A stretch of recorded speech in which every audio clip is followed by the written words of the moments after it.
Welcome to Turner Tools, your source for EdTech tips and tricks from a teacher librarian. Today we are delving deep into Noodletools. If you want to up your research game, keep watching. And also remember to like and subscribe as it helps out the channel. Now for Noodletools. Creating a project.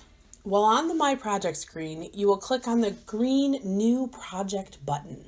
You will give the project a title.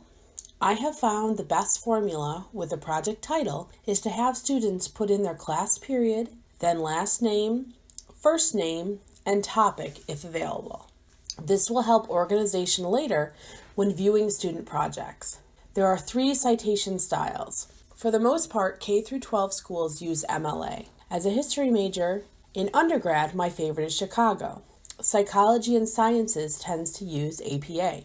I just love those footnotes in Chicago. After citation style, you will pick a citation level. I found that for most projects, starter is completely sufficient. This is especially true if students are using the product for the first time. In K-12, I tend to encourage students to either use starter or junior. This cannot be changed once the project is started.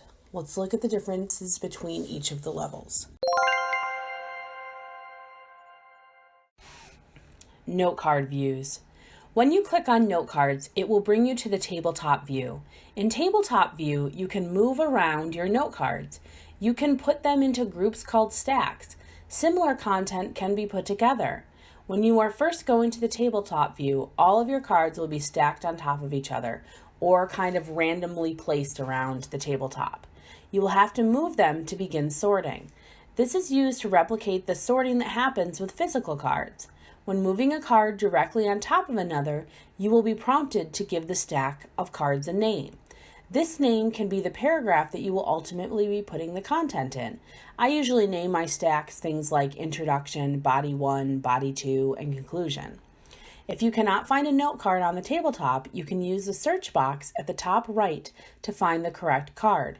In addition, you can add multiple tabletops if this helps your organization by using the plus button at the bottom of the screen at the left. Thank you for tuning in to Turner Tools. Remember to like and subscribe. I hope you learned something new to help you make awesome happen. Have a fabulous day.